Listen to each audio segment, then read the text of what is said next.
The staff and I are so pleased to see all of you joining us for this special event, Digital plus Analog, artist Jane Hammond, Mount Holyoke alum 72, in conversation with curator Ingrid Schaffner, Mount Holyoke alum 83. I would like to begin the special event by sharing our land acknowledgement. Mount Holyoke College is located in Western Massachusetts on the ancestral land of the Nonotuck people. It is also important to acknowledge the neighboring indigenous nations who continue to be connected to the land. The Nipmuc and the Wampanoag to the east, the Mohegan and Pequot to the south, the Mohican to the west, and the Abenaki to the north. The Mount Holyoke College Art Museum is committed to engaging with these communities in the spirit of learning and healing. Through active repatriation, interpretation, and collaboration, the staff of MHCAM aim to confront the history and enduring structures of colonialism, particularly those visible in museum collections. So again, a warm welcome to everyone gathered here today. I'm pleased to see so many faces here. We have Art World fans of Jane Hammond zooming in from across the country and internationally as well. And of course, Mount Holyoke alums and other friends and supporters of the museum. This special event is planned to celebrate Jane's exhibition now at MHCAM, planned in conjunction with Jane's 50th reunion this spring at Mount Holyoke. I'm honored to share a brief introduction about Jane Hammond, who has been mesmerizing audiences since she first emerged onto the New York art scene in the late 1980s. Jane works in painting, photography, prints, drawing, collage, mixed media, the list goes on, creating multi-layered works of visual and conceptual complexity. At Mount Holyoke, she majored in studio art while also studying poetry and biology, interests she has continued to integrate into her work. Hammond has shown in solo and group exhibitions nationally and internationally, and her works can be found in numerous museum collections, including the Museum of Modern Art, the Metropolitan Museum of Art, the National Gallery of Art in DC, the Whitney Museum of American Art, and the Walker Art Center in Minneapolis, among others. Next, I'm also thrilled to introduce curator Ingrid Schaffner. To have two leaders in their field here today, both graduates of Mount Holyoke, is quite exciting for all of us here at the college and the museum. Schaffner is curator of the Chinati Foundation in Marfa, Texas. Most recently, she curated the prestigious Carnegie International in 2018 at the Carnegie Museum of Art in Pittsburgh. And prior to that, she was a long-serving chief curator at the Institute of Contemporary Art, ICA, at University of Pennsylvania. Schaffner is a prolific curator and as well as a writer who often addresses themes of archiving and collecting, photography, feminism, and alternative modernisms. I can guarantee that you are in for a special treat. Ellen Alvord, the museum's Associate Director of Engagement and Weatherby Curator of Academic Programs, and also Mount Holyoke alum, will moderate the Q&A. And now I'm honored to turn the program over to Ingrid Schaffner. Thank you, Tricia and Ellen, and John behind the screen for inviting us into this space together. And I'm so happy to be having a Mount Holyoke reunion of sorts virtually. And since I know everyone wants to, including myself, get onto the conversation with Jane, I just want to briefly introduce my high regard for Jane's work with the brief remarks. So I always think about Jane Hammond, the artist, and her work in terms of something that Jane once said during one of our first studio visits. And here I paraphrase, she said, "I like to think of someone encountering a gallery full of my art and thinking it was a group show of works by 10 different artists." And Jane, I remember at the time, I was too shy to say it, but thinking I would always recognize Jane Hammond's work as Jane Hammond's work because it is both so singular and so characteristic. And so I found this a rather puzzling assertion on your part until I realized that perhaps what Jane was talking about was permission. As an artist whose practice spans 4 decades, Jane Hammond has always allowed herself the freedom to pursue her work at will. Deeply attuned to, but unbridled by, current trends and contemporary movements, she has really created her own forms of representation and ways of seeing the world. I think that's what's so thrilling about her art. Its driving sense of curiosity, invention, exploration, rule making and rule breaking, as you will see. So bring Jane into the room here. We're going to move chronologically through the works that are now on view from the collection at Mount Holyoke College Art Museum. And we're going to start, and you're going to bear with me while I share my screen. Hey, Jane. Hi. So, as I said, we're going to move chronologically, and we're going to start with the wonderfulness of downtown, a work from 96, 97. And here is Jane arriving in New York, not to conquer, but to make her mark in the art world. Jane, can you bring us into this image by speaking of your arrival in New York, as it is where you continue to live and work? Well, you know, when I think about this map, I always think of this strange juxtaposition between the unknown and the familiar, which is one of the main themes of the map. And New York City was exactly that for me, because on the one hand, I grew up pretty near New York. Most of my childhood was spent in Westport, Connecticut. On the other hand, I grew up with sort of urbanophobe parents, and we rarely came to New York, and it was completely unknown territory for me when I moved here. It was exciting. It was at the same time the place where my grandmother was born. So your parents were, it wasn't a fear of Urbana, in Iowa or Indiana, of the urbanness. we just never came to New York. There were lots of sophisticated Westporters that came to New York and went to the theater, etc. We were home with chickens, rabbits, dogs, and ducks, and, you know, dirt under our nails. So you were really venturing out. Right. And so for those who are less familiar with Jane's work, she often pictures herself through other pictures. You put your head on other bodies, Yes. almost like you become like a ventriloquist, or you inhabit these other persona. And maybe speak a little bit about how this way of picturing yourself in those fabulous red boots is part of your approach, or in this moment is part of your Yeah, approach. so this moment is a moment of kind of several inversions. I mean, if I can backtrack for a moment about maps. Mhm. Maps are, the great age of cartography is coincidental with the great age of exploration, or what we then called the great age of exploration. You don't need a map of home. Maps were made, and the Dutch and the Spanish made maps when they were sailing to foreign places to help them find, you know, landmarks, islands, bays, anchorages, etc. in the new place. So they have to do with exploration of the unfamiliar and going into the unknown. All these explorers that we learned about as school children, whether it's Sir Francis Drake or Captain Cook or Hernando de Soto, they were all men, and everyone on their ships coming was a man. And lastly, maps were really concerned with permanent features of the land, not anything ephemeral or changing. So I'm wearing this, you know, this outfit that you very much associate with the Spanish conquistador, and I'm deliberately kind of feminizing it. I'm in drag in a certain kind of way. Yeah, in drag, yeah.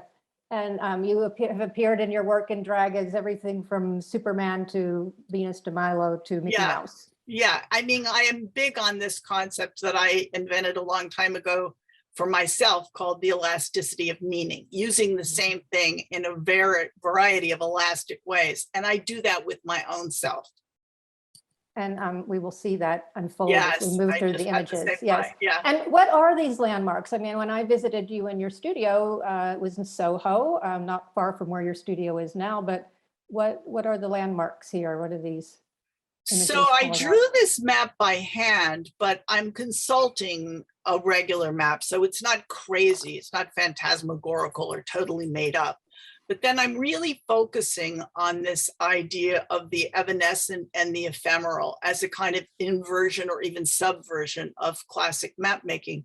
So I bought 4 or 5 disposable cameras, those cheap little plastic cameras, and then I walked all over Manhattan. I mean, it was actually exhausting to make this print. And I took pictures in all these places that you wouldn't really call landmarks in the classic sense of the word, but I was sort of making them a landmark based on what I encountered at that moment in that place. So there's, you know, some plastic frogs swimming in a basin, or there's 3 Dominican gentlemen standing in front of a funeral parlor, or there's a woman dressed entirely in pink with 2 pink casts on her legs. And those are all the things that were there that day, and they were in that place that day. But had I gone the next day or the day before, I would have encountered all different things. So they're landmarks, but not in the normal sense of the word. Right. It's kind of, yeah, the opposite of a map in that sense, because it's so temporal. Okay, so I am a museum nerd, and so I made wall labels for the works that we're going to talk about because they're very informative. They bring us the title, but they also bring the complexity of Jane's work as objects in the descriptions of the media. So here, this is it's a lithograph, it's a print collaged on Japanese paper. But I love reading the collection labels that say how a work entered a museum's collection. So we see here that this came through special fund for the acquisition of works by women, contemporary women artists to Mount Holyoke College. And we will see alumni and friends of the museum in this line here, supporting the museum through acquisitions of Jane's work. And then the mysterious number there at the bottom, 2006.9.1, means that this work entered the collection in 2006. And it was the 9th work to enter that year. And it was one of 2 works to enter simultaneously. And here is the other work, Scrapbook from 2003, which goes to the sort of theme of our talk, is this play between the analog and the digital, the hand and the machine in Jane's work. So this is both a print that has hand coloring, but it's also made digitally. It's inkjet pigment print with woodblock and collage, like the most physical means of making images. So, and here it is, a work called Scrapbook from 2003. And just to say that when I think of scrapbooks and scrapbooking, I think of the Victorian and Victorian pastimes, and especially pastimes for women who maybe weren't encouraged to write books, but to scrapbook. And the first time Jane and I worked together as a curator and artist was when Jane participated in an exhibition that I co-organized with Melissa Feldman, who did not go to Mount Holyoke. Secret Victorians, Contemporary Artists in a 19th Century Vision. It traveled extensively in the UK and the US between 1999 and 2000. And here I have this feels like it's truly, we're looking back in time. There's Jane's painting there on the left on the wall, and an incredible sculpture by Yinka Shonobara. And there was work by Larry Pittman and Kara Walker in this exhibition that looked at themes of the Victorian, like collecting and natural science and photography and colonialism, and sort of surfaced them through contemporary art. So, Jane, to you, would you speak about Scrapbook as a collection? Yeah, you know, after I made this piece, Samantha Ripner, who I think is on this call, I saw her name flash by, acquired it for the Met. And she invited me to come up to the Met and look at their collection of scrapbooks, many of which were Victorian. And it occurred to me on the way home that the Victorians had collections of things. For example, female figures found in wallpapers. And then they made the scrapbooks as a place to house the collection. It was a collection before it came into the scrapbook. And the thing about my piece, I think, is that these things are fairly disparate. And they're not really a collection until they become a composition in this piece. So the gestalt happens here, not beforehand. And this is an incredibly complex object that we're looking at. Can you kind of break down what we're seeing here? Yeah, so you're very seeing dimensional. Yeah, the print is three-dimensional. That is, if you saw it lying on a table, it would have the same physical conformation like a large book would have, you know, higher in the center, lower at the pages, etc. Some of the things are printed on the pages, and you'll note there's several pages, and some of the things are objects that lie on the page the way a pencil would lie on top of a book. That is three-dimensionally again on the page. And then I really worked on how to arrange these things on the page in two ways. One, to create sort of vectors between things that would lead the eye around, almost like mirror images between the right page and the left-hand page. And then the second thing was rabbit holes that you would drop down. And I mean that figuratively, not literally. So like some of the relationships you might see at a glance would be, oh, there's a glove on each page. Oh, there's a butterfly on each page. Oh, there's a necklace or bracelet kind of form on each page where a circular thread holds a variety of tiny objects in a circle around it. There's feathers on both pages. Those thoughts and vectors that lead you to connect the two pages come pretty easily. Secondarily, and I always like to make a work of art that if you have it for a month, you see something on day 41 that you didn't see when you bought it. There's an eye on the right-hand page. And then down bottom on the left-hand page, there are these little teddy bear buttons that I've scanned that are cartoony eyes. There's an image of me on the top left of the left-hand page. There's a tiny image of me on a Greek postage stamp next to that glass of water in the center of the right-hand page. Now, in addition to that, there are these, well, there's three works of art referenced here, sort of like the Duchamp piece where the suitcase has all the replicas of his pieces tiny. There's the Conquistador that you just saw a minute ago and the wonderfulness of downtown. But then there's two other pieces that are sort of like scrapbooks themselves. So it's kind of like a scrapbook inside of a scrapbook. There's this naked image of me on the left-hand side, and I'm totally covered in about 40 images that I've tattooed on myself. This is a tiny image of a print that's really 5'11" tall. And on the right-hand side, there's a clown suit over on the right-hand border, and that clown suit has a great panoply of images in it. It so happens the tabula rosa has a feather in it, and clown suit has a frog in it. So you get this imagery kind of going in and out of the rabbit hole. And the last point I'd like to make about it is this insect with the blue wings on the left-hand page is what I call a quasi-phasmid. Now, my printer on this piece was Craig Zamiello, and not only is he a great printer, but he's a significant entomologist who consults for the Museum of Natural History. So when I described to him that I wanted to also make a fictional insect, he brought me all these trays from his insect collection, and we scanned body parts from a lot of different insects. And in Photoshop, we built this phasmid. So it's like phasmid-like, but it's actually a fictional insect, but it's one of the three-dimensional things. So it's the most real, and it's sitting up on the page in this extremely kind of creepy way with a digitally printed shadow underneath it. So we're really kind of scrambling all these things. If I could say one more thing, and this is really at the nexus of where the intentional meets the accidental, the conscious meets the unconscious.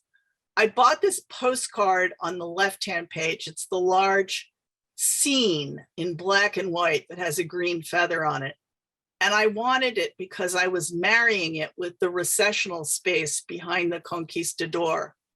Now, When I got the postcard home from the ephemeral fair, which this is a scan of, the building on the riverbank has a sign on it, and the sign says Hammond typewriters. Go figure. So you signed it as well. So the incredible visual literacy that one can enjoy by reading your work. Okay, so what did you call your invented butterfly? It's a phasmid. I think it's spelled Phasmid.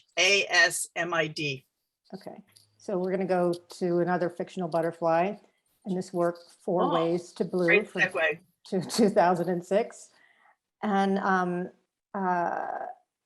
Jane, I'm going to ask you to talk about this work in two ways that will, when we have talked about this work, are very interconnected, but about the technique and the technology that went into making this image, and also in terms of butterflies, blue ones. Okay, so the Mhm. technique, as linking back to the show title, is both analog and digital. There's blue Japanese paper in the far that you see peeking through the text. It's a traditional kind of Japanese paper that's silk screen called karuzami. And then there's also this blue butterfly, which is a digital reproduction of a real butterfly. Then the butterfly is hand cut, and the text is laser cut. So you have the digital and the analog working physically and chromatically. I've used images like the butterfly in a great variety of ways. I've used it for its evanescence, for its symmetry, for its aeriality, for its planarity, for its evocation of cycles of living and dying. And in this case, I'm using it because the subject of this piece is collecting. And I was commissioned to make this piece from the Kramarski family as a gift for Win Kramarski for his 80th birthday. And Win was a great, passionate, lifelong collector. I can't think of him without thinking of him as a collector. And so I kind of approached this idea of a celebration of collection and collecting as a passionate activity by focusing on Vladimir Nabokov and butterfly collecting. So it was like a kind of, there's a protest going on outside. I can't do anything about that. So I'm using the butterfly here so that I can discuss Nabokov, so that I can celebrate collecting. It's called Four Ways to Blue. There's the blue eyes. Those are Sally Kramarski's eyes. There's the blue butterfly. There's the blue paper behind the text.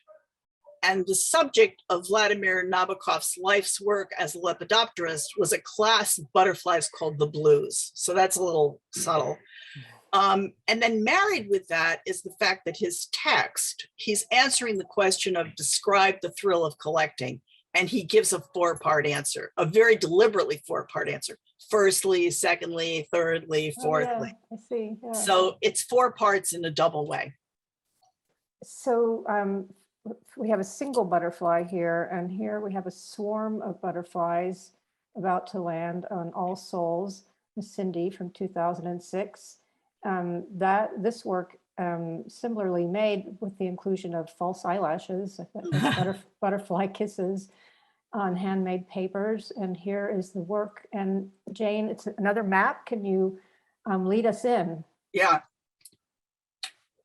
So right after the war in Iraq started, having looked at a lot of aerial photography and cartography of Iraq and its environs, I had a dream, and the dream consisted of a map of the Middle East that was very old and abraded, eroded, kind of,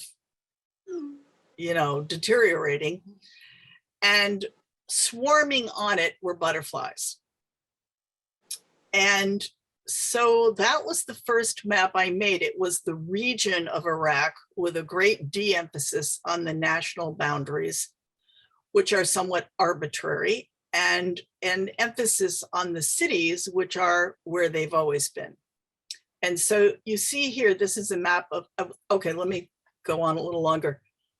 And that led me to a number of maps, all of which were places of great strife. And so in my mind, it was an idea of like the longevity and history of the land and the place, and the cycles of living and dying of the beings that inhabit the place, and the disparate time frames of those two phenomena.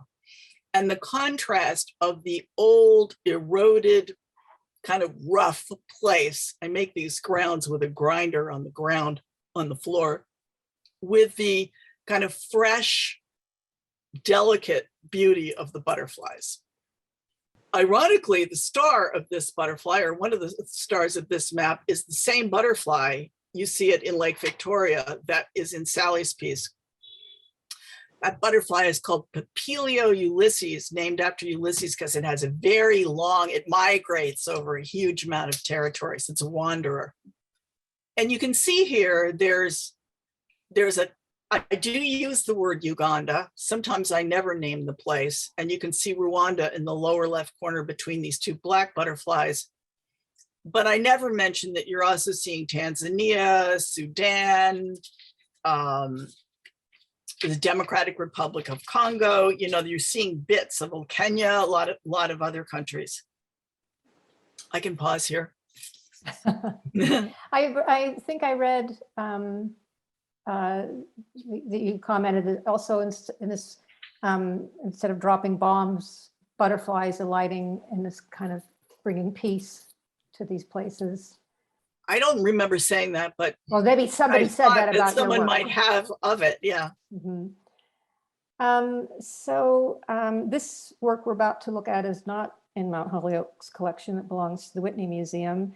And it is a powerful example of the freedom that Jane gives herself as an artist to make new kinds of work.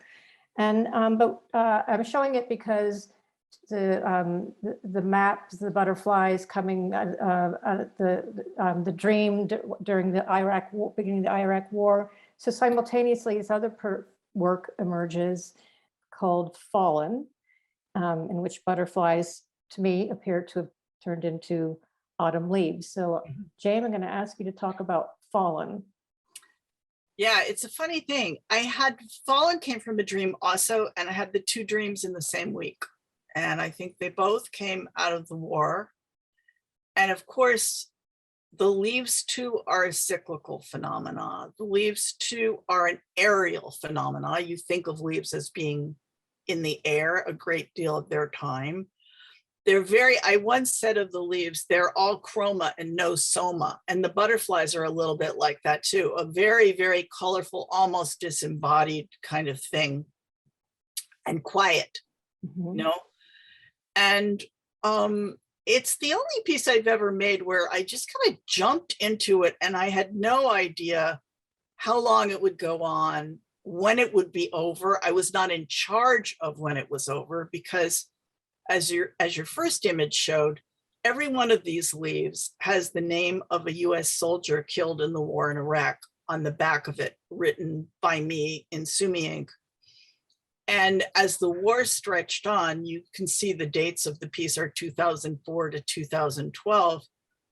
The piece, which I first showed at Gallery Lalong with 1,400 leaves, went on to have over 4,500 leaves. So the actual even platform that the piece was on got bigger and bigger and bigger. In this show, this whole shot you showed a minute ago, it's in the Whitney Museum in a group show, and it's like something like 19 feet long. And then later I showed it at the Flag Art Foundation and it was 24 feet long or 27 feet long. So it got bigger and bigger and bigger. I was sort of the scribe of the war more than the way an artist is normally in charge of a composition. Do you know the total number of leaves? And I think it's 4,579. Yeah. Sadly, that's a lot of leaves. Yeah, and I should say each leaf is unique. And each And one is I made the leaves. they're printed objects, also yeah, that they're printed they're objects. digitally printed objects, which are also altered with hand painting, fiberglass and sculptural medium on the stems to make them stronger and thicker. Mhm. The next two works bring us into a body of work that began, I think you told me, in December, rather precisely 2004, and which continues to be ongoing, and working with photography. So these two works, City of New Orleans, named for the train and the song, and then When You Wish.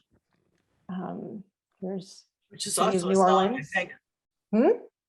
I think When You Wish is also a song, like it did. Yeah, true, Yeah. yeah. The Arlo Guthrie song, and here is When You Wish.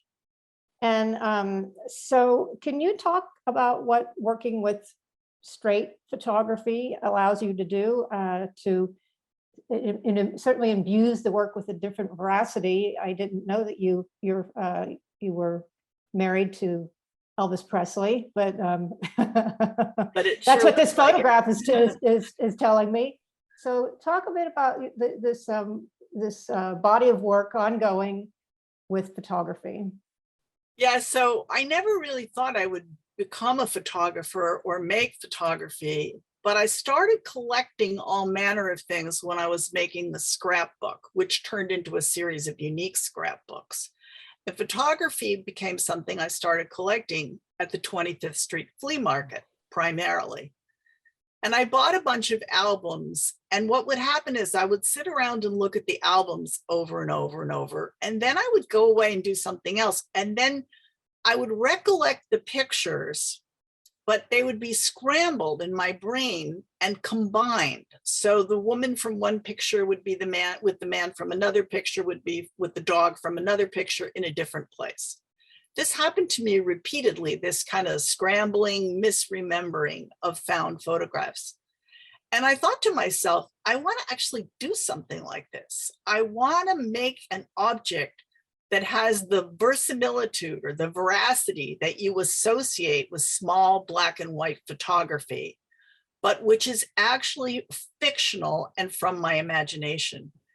And so then it was really a question of figuring out physically how to do this, technically how to do this, how to take analog found photographs, how to combine them together in a digital space. And then what I do is I reconvert the final digital file to a negative. It's called an LVT negative. And this, what you're looking at here, is a silver gelatin print printed in a darkroom.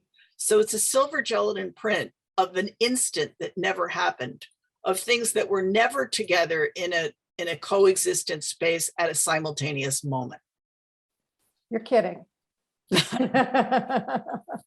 And I can say with them that, you know, sometimes I get the idea from something that's going on in my mind or my reading or my other work, but sometimes I get the idea from being out in the world collecting. You know, I have 20,000 found snapshots now, and I've gone all over the place collecting them.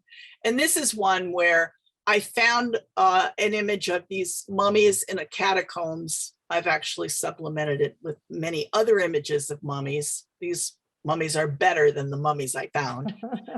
But when I saw this processional space, these white robes, and these kind of expressions, I thought wedding. You know, it just came to me from finding the piece. So this, what you were just saying also made me think about the element of surrealism in your work and the sort of literary nature of surrealism to make the most improbable, fantastic things to depict and bring them into these images into the world as pictures. Yeah. So I like this. It's like we have next chapter, Idle Workshop 2013. Pretty straightforward monoprint with hand coloring and collage, and a whole group of our sisters contributed to bringing this work to Mount Holyoke in 2013. And so here it is, Idle Workshop. And I'm going to use this work to almost bring us back to the beginning. 2013, but we're going to take this work to go back to the beginning of your work, Jane, and your way of working with images. Because when the way the elements, the pictorial elements, each sit so sort of individually on the page and come together in this image, like cutouts, almost can feel them kind of being moved around that way.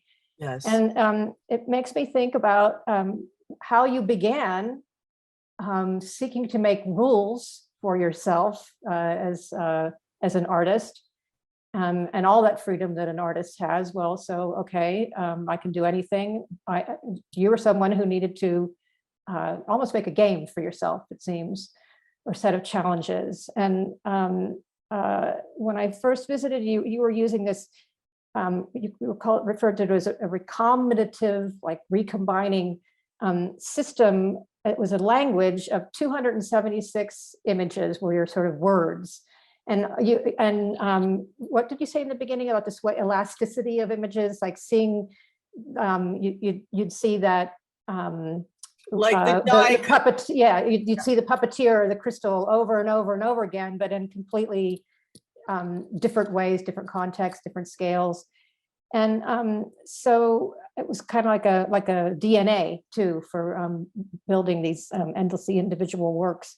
So with these 276 images, you approached the poet John Ashbery, the great New York School poet, in this collaboration, which was really very generative for your work and his.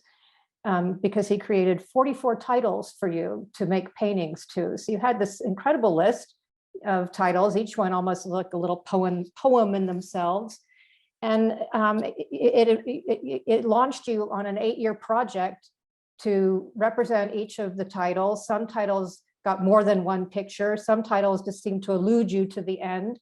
And I'm going to show you the John Ashbery collaboration is, what is it, 19, when does it begin exactly? I think it begins in 94, 1993. 93, yes. To about 2002. 93, yeah.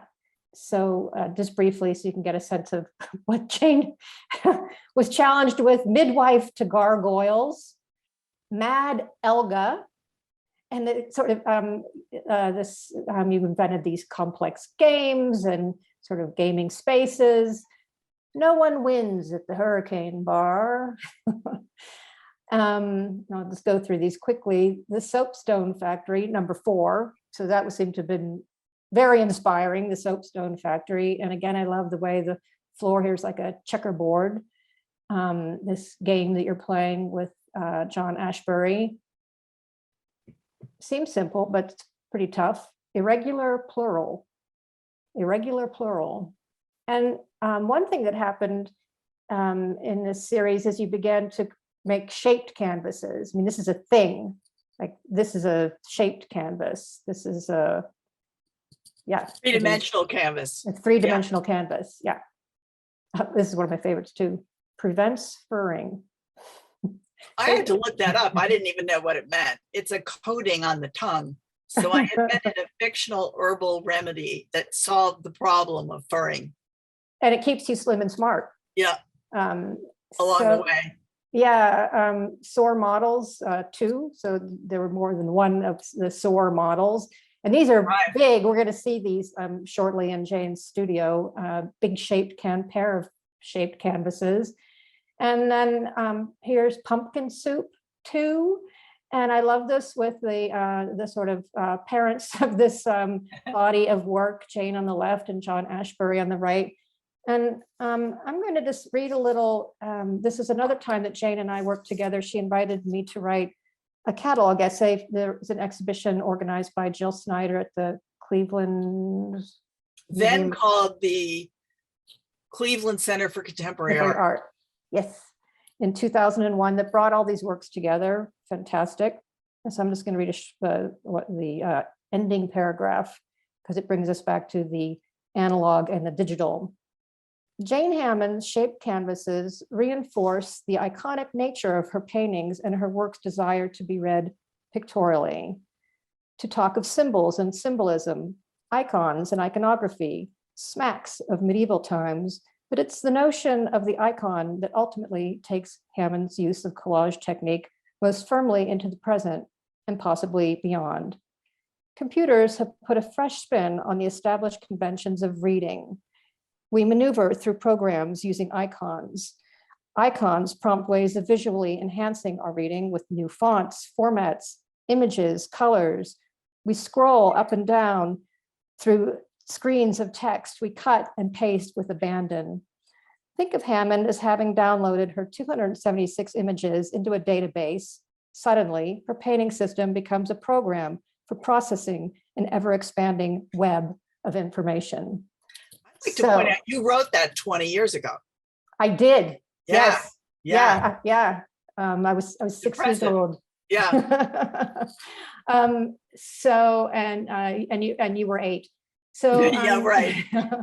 So this leads nicely, this idea of a web of images, to the most recent work to enter Mount Holyoke's collection by Jane Hammond, The Results of a Search, Cameo. And also there's the cameo again from 2015.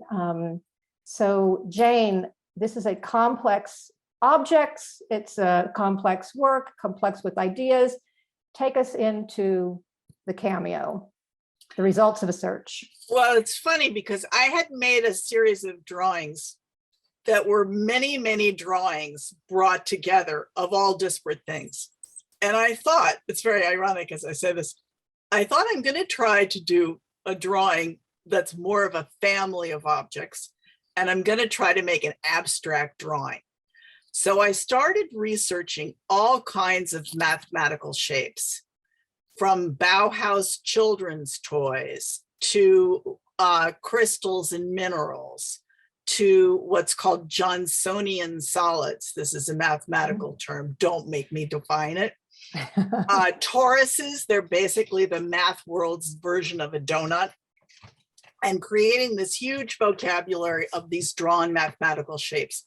They're drawn by hand in sumi ink on gompi paper, which is very thin Japanese paper. And then they're silver leafed on the back, so that you can actually see through the paper to the silver. And along the way, what did John Lennon say? Life is what happens when you're making plans, or something like that. So along the way is a very key phrase, though it sounds insignificant. I started really paying attention to how, when you're searching for something, other things, theoretically not what you're looking for, pop up. You know, like if you went to a flea market, like when Miro goes to a flea market and comes home with a taxidermied parrot, he wasn't looking for the parrot, everything popped up. But nowadays we have these dedicated focused searches through the lens of language, but still along the way, strange things pop up that you're like, that's not a polar bear, that's a skateboard, you know? So I decided that I was going to embrace the along the wayness, the things that happened. So each one of these, that's why it's called Results of a Search, because it's really a portrait of the act of searching itself more than that which I am searching for.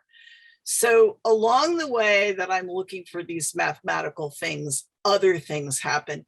And the cameo, it's a little hard to see, but it's on the left-hand side about a third of the way up.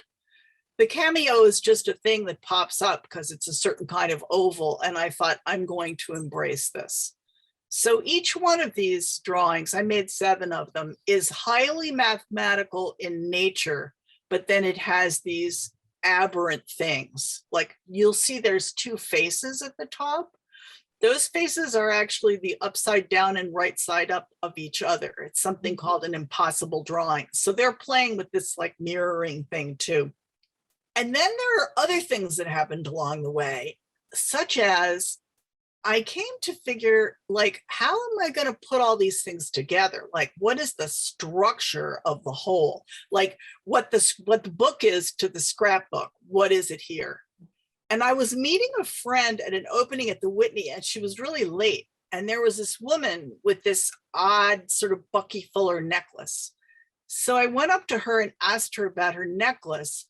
And she said, oh, my friend made it with Q-tips.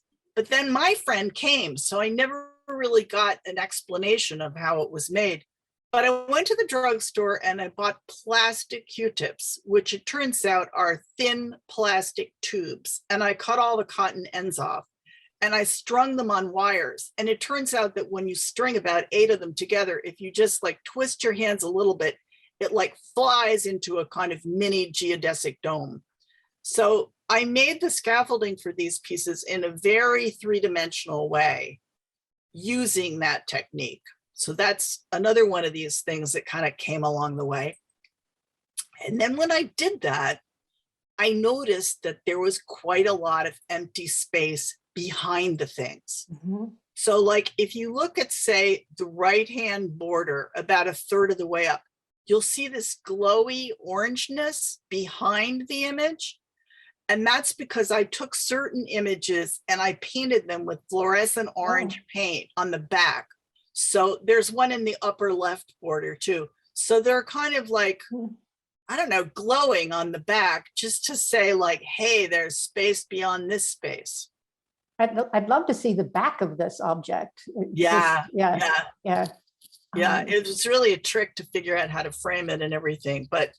And the color, all the color in this piece, besides the fluorescent orange paint I just described, is Japanese silver leaf. It only comes in a few colors, and this red, this green, and this blue are in the lexicon of Japanese silver leaf makers. Well, who knew? Right. And the red is no more. They don't make the red anymore. So I know we're nearing time, and Jane has kindly shared some images of what's currently going on in her studio. We're going to have a very brief studio visit, and then we'll show a short video about this current body of work, and then we'll open up for conversations. So I'll just quickly share these. Here's what Jane's very neat and tidy studio looks like. And yeah, these extraordinary botanicals, really. And this is not a work by Jane, but I wanted to share this work by Maria Marion, a 17th century botanist and illustrator who was the first to capture metamorphosis on paper or illustrate it. And it makes me think immediately of this work, which we're going to hear about. All of the specimens that Jane's collected here are edibles. And then another woman of art and science, Anna Aitkins, who is considered to have created the first books of photography, these studies of cyanotype studies of, these are seaweed and of ferns. So Jane, I would put you with these extraordinary women. And here, and I think I am going to stop sharing and hand it over to Ellen, who's going to share the video. Thank you, Ingrid. Oh, no, pleasure. Absolutely. I'm looking forward to coming back for questions. Thank you. That was wonderful. Okay, I'm going to share my screen with the video. Collage is about surprise. It's about discontinuity, difference, creating a harmony out of things that have a certain amount of tension between them. But surprise and unpredictability is a big part of it. That being said, I start every piece with an idea. I'm never just randomly combining things.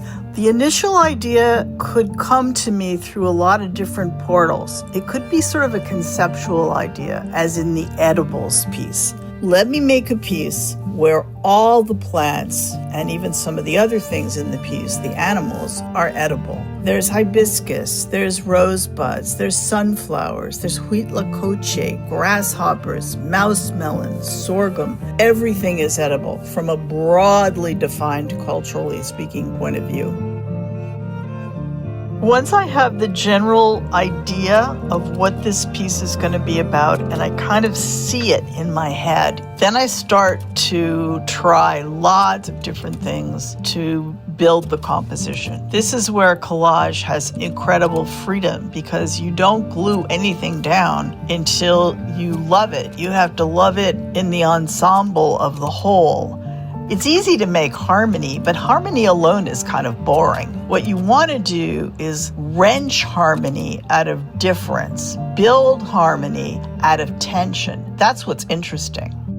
So finally, after sometimes as little as 2 days and sometimes as much as 2 weeks of arranging, I get something I really like. And when I finally get it, I take a picture of it, because then I have to take the whole thing apart and process all the pieces. I paint them on the sides. Sometimes I redo the cutting. So that's very painstaking, and it takes a long time. And luckily I have this picture. It's a cell phone picture, and I'm able to recall what the initial composition was, and I build back towards that. In the end, do I rebuild exactly the thing that set me into the next phase of making? No, I often don't. Something about it has changed, but it's very close to the thing that I created. In the end, it becomes so complete, I'm kind of not a part of it anymore. I'm boxed out. I'm kind of a proud, euphoric observer, but I'm an observer.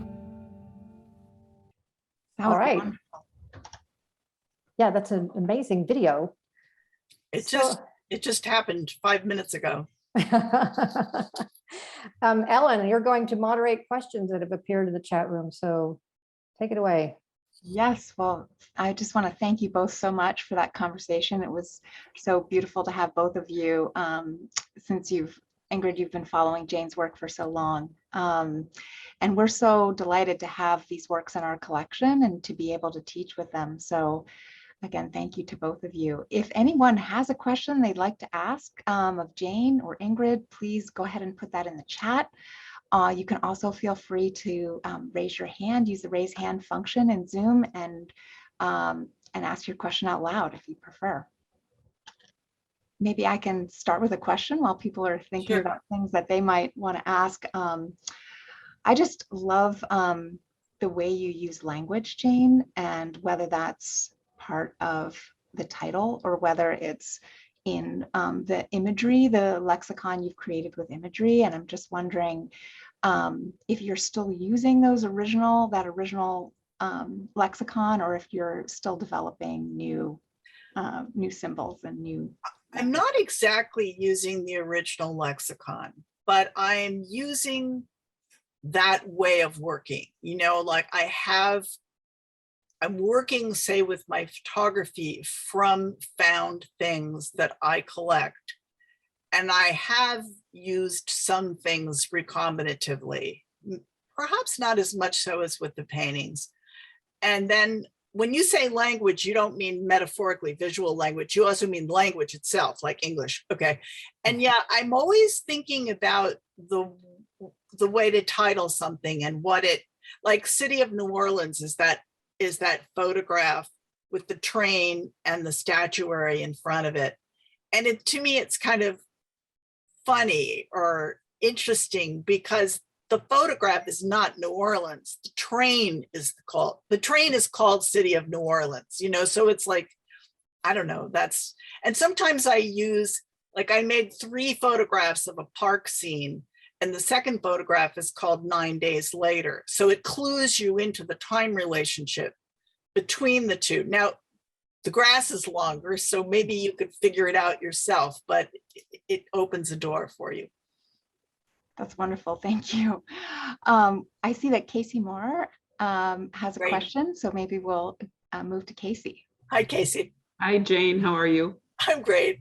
Good, good. I'm curious about how you decide what materials to use. For example, on the edibles piece, how did you decide what materials to use? And you know, you said at one point that you never expected to make photographic works. Is that easier or harder than the other works that you make? The photography is the hardest thing I make. It's very labor intensive. It's very expensive for something that looks extremely modest. And it's very hard to find what you want sometimes. And the ratio, I have photographs, you know, they're small black and white photographs I've spent 7 months on, you know. I'm about to start one now, which is a snowman contest in Central Park. I haven't begun it yet. And one of the things I did when I began it was I translated certain snowman related terms, this relates to you, Ellen, too, into Finnish, Norwegian, Swedish, Russian, every place I thought, well, people will make a lot of snowmen here. And then I went into websites like in all those different countries to like collect images of snowmen and things. Now, in terms of the edibles piece, do you mean the materials or the images? I mean the materials, because I'm fascinated by the depth and breadth of the materials that you use. So I'm curious. I'm always on the hunt for paper. I mean, and the hunt has gotten a lot harder because a lot of the paper I like the most is handmade paper in Japan. And a lot of the old paper making families, it's not going on. It's like a craft. I don't want to say it's dying, but it's not as robust.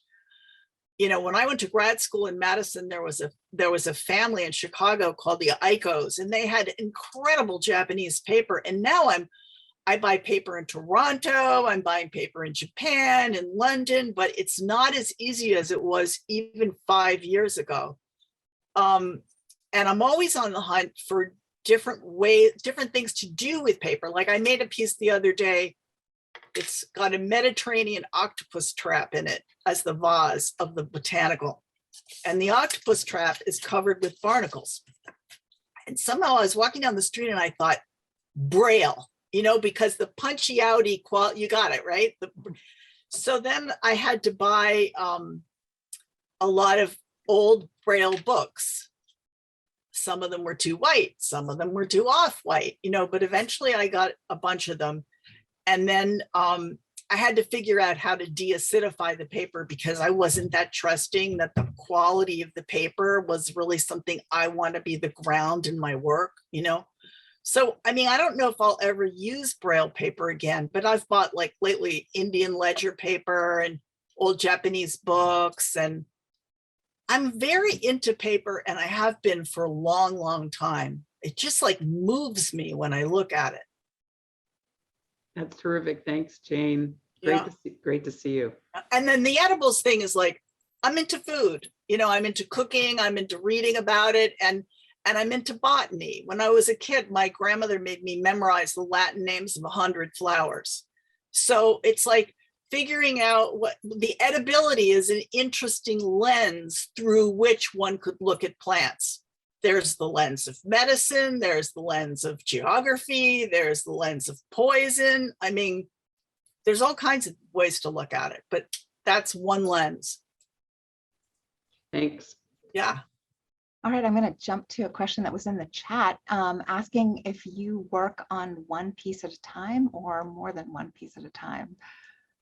More than one piece at a time. But when the going gets tough, like when I'm putting one of the botanical collages together, that's almost all I can do. So I'm not doing anything else.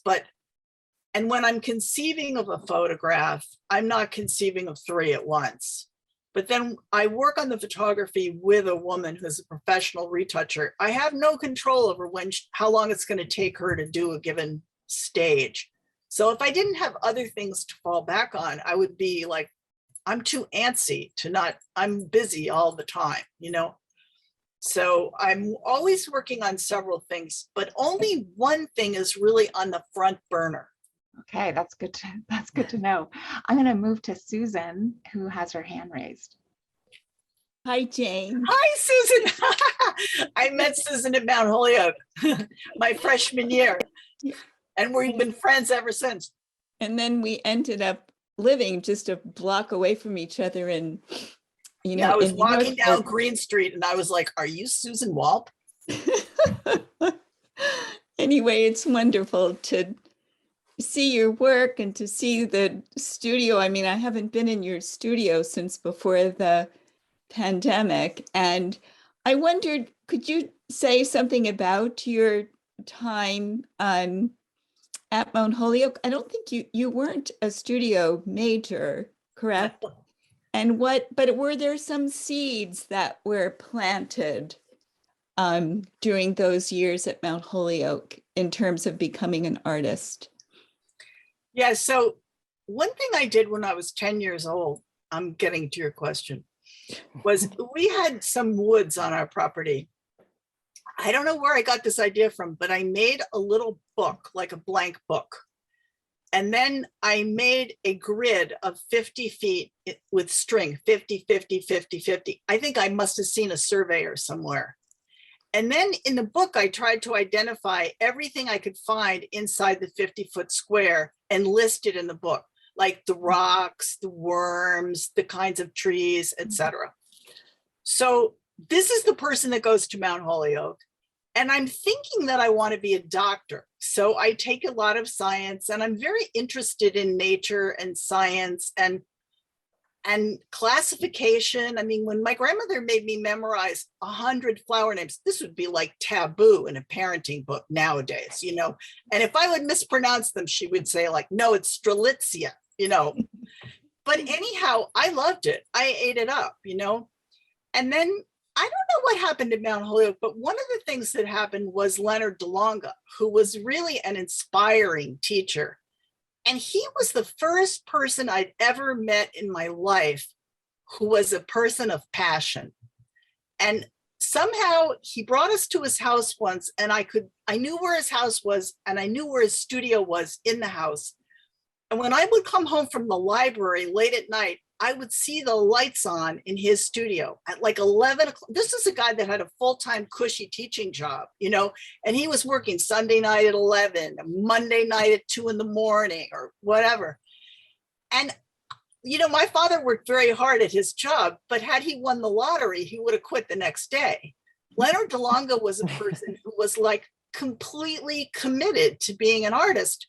Maybe if I'd met a completely committed, you know, herbal medicine person, it would have had a profound effect on me. But it was almost like the Pied Piper. I just wanted to be around that lose yourselfness. You know, it was such a turn on to me to be able to be. I saw Diney Schaefer on this call in the very beginning. I mean, we were in the art building for hours together. There'd be no one else even there, you know, and it's just like, it was this huge rabbit hole you could fall into, and you couldn't find the ends of it. There was something in the Times today about this underground cave in Alabama that's 2 miles long, and people would draw in there lying on their backs. I mean, it's kind of like, I get why they wanted to do that, you know?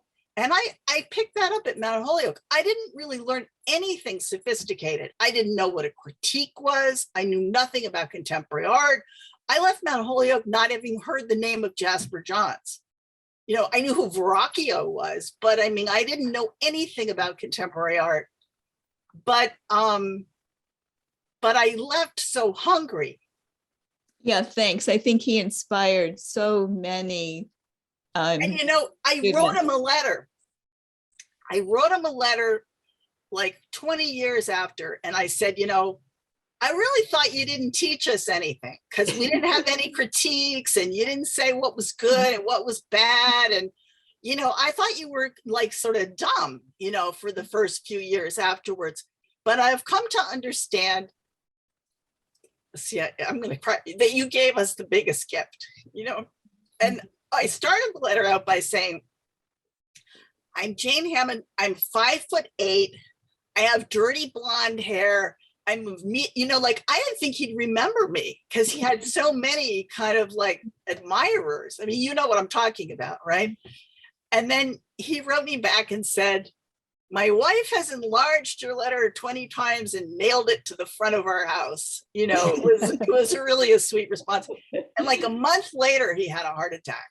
So I was sad, but so glad I wrote the letter. Yeah, yeah. Jane, you brought tears to my eyes talking about Leonard, and it was so cool seeing you and Susan together again. I haven't seen any of you in so long. I know. I'm just way out here in Texas, but you know, Ingrid's in Texas. All that studio stuff and Mount Holyoke is like, and Leonard, I mean, that's still at the center of my heart. And it was really great listening to you and Susan talk about that. It shows you how important a great teacher can be. Yeah. He transforms your life, period. Yeah. He doesn't teach you, he transforms you. Yeah. I think many people would feel that way about Leonard DeLonga. Yeah, It's great to hear those memories. Yeah. I think we have time for one more question. So we're going to go to Terry, and then we're going to invite anybody who can continue to stay on to stay in informal conversation. Terry, go ahead with your question. Hey, Jane. Hey, Terry. I thought I was going to be jumping back, but now I guess I'm jumping forward after that.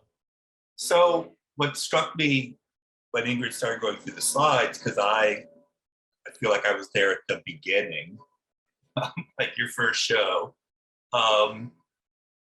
those paint, like the kind of grunge of the materiality of those first paintings that disappeared as your materiality became what it's become now over the years. And I'm just wondering about that. I mean, of course, back then, and still, you know, the relationship with someone like Alfred Jensen, you know, in terms of surface, but I guess I'm just thinking, if you don't know those early paintings, they were mixed in, you were mixing in like I was mixing in grog.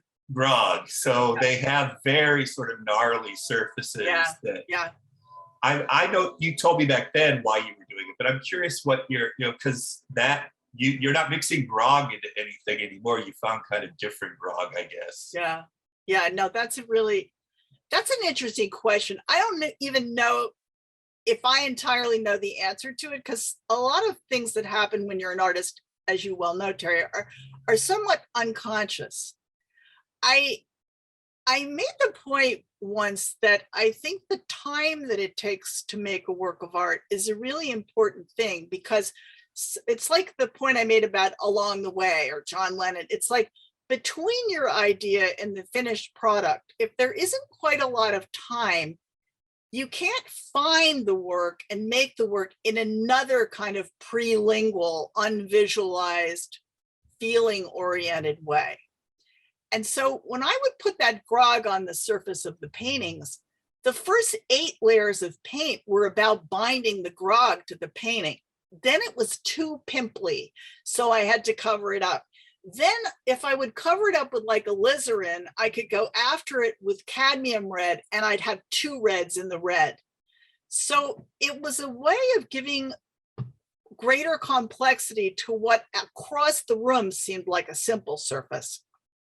But I think it was equally a way of giving myself more time, because sometimes the ideas would drift in way, like I don't start without an idea, but sometimes the idea changes along the way and I think becomes better or even becomes worse, and you have to go after it and make it into something else. But it's like, it's a way, that thickness was a way of expanding the process. You were also limiting the colors so that when you got the reds. So yes, I mean, it's kind of like in the old days when we typed papers, most of the time it was a complete pain in the ass, right? And it's wonderful what you can do with it. But sometimes the typing would take so long, the paper would completely morph into something else in a way that doesn't happen in the same way now, you know? Yeah, I mean, I'm not as in love with oil paint as I once was, you know, not separate and apart from the thickness, which was the point of your question. Once upon a time, when I opened up a can of oil paint, it had this delicious, inviting smell to me, sort of like when you open a jar of honey. And now I think it stinks. I just remember wasn't there one painting that was like the path of a fly or something? Yes, That was one of your images. Yeah. Yes. And the surface of that, like if it didn't have that surface, I don't know that those paintings would have done all the things they were doing back then. Yeah, no, because the path of a single fly walking on a wall, which was an image I got from a science periodical. I mean, it made for a relatively simple painting. It's the kind of like figure 8 that maybe a skater would do in practice or something like that. So I really went to town on building a pointillist. Somehow pointillism and the fly was like almost like a pun in my mind, you know, like each point was a fly. And I really went to town on making that as a pointillist surface. Great, it's nice thanks. to remember that painting. That I feel like that segues a little bit into another question that we had was about size and scale. And it's interesting, you talk about painting and thinking about collage and photography. In this show, we have very small works and very large works. Do you imagine the size when you're The first size creating? is like a very easy part of my job. When I get an idea, I just see it in a certain size, you know? Now, that being said, I gave this lecture at Cranbrook a few years ago in which my photographs were probably 30 feet wide on this incredible AV system they had. And I thought, well, that's kind of cool, you know, so I could be wrong about it, but when the idea comes to me, it usually comes to me in a size. I wouldn't know how to be an artist if some of the stuff didn't just like pop right in my head, fully formed, you know? I'm not saying it's easy, it's a fight afterwards, but visual ideas do come to me all the time. It's kind of how I'm wired. We had another question, and maybe I can just ask a couple more questions that are in the chat as people are staying on, and we can Sure. again kind of move into a more informal phase of this talk. But so Steve Watson was asking about this again combination of words and images, and how your research process, and so how would you describe what's happening in your mind when you're kind of combining these kind of two systems of thinking? Let me clarify. Yeah, thank you, Steve. What I'm trying to do, Jane, is ask, you know, I think your mind is capacious and fascinating and huge. Thanks. And I know you like games. And I was trying to pose a question that would make you play a game, describing something about your cognitive thinking, your process in your mind in less than 5 seconds, 5 sentences. Less than 5 seconds. And you know, the whole point is it's Sometimes- impossible to do it. Sometimes I use words to get you closer in. And sometimes I use words to get you further out, possibly even astray. I don't know, how's that? That's fine. I made that piece that you admired, Stephen. It's kind of a bondage photograph. Do Yes. you remember it? Yes. It's a bunch of sailors who are trying to learn how to tie a knot by looking at their teacher tying up a naked man in a bondage sort of way. And it's a very funny story. I hired a male model who turned out to be a student at Union Theological Seminary. I was like, when I found that out, I was like, oh my God. And then I had him go to a barber shop, so he had the right haircut to dovetail with the 50 sailors. And then I tied him up. I mean, I sent him an email and said, like, I'm going to have to tie you up in this picture, etc. And I named the photograph The Regular Matthew Walker. Now, the regular Matthew Walker is a knot. So, and I have a lot of books on knot tying, and I'm kind of into knots. It's like a thing like maps. But I also like the fact that unlike, I don't know, Turk's Head is a knot, but like the regular Matthew Walker is kind of like regularizing this 50s scene into which I've inserted this somewhat less regular phenomenon. Mhm. So it's a playful adaptation of our arcania, how do you say that word? Yes. That is like, I don't know, it's part of the piece to me, you know? Great.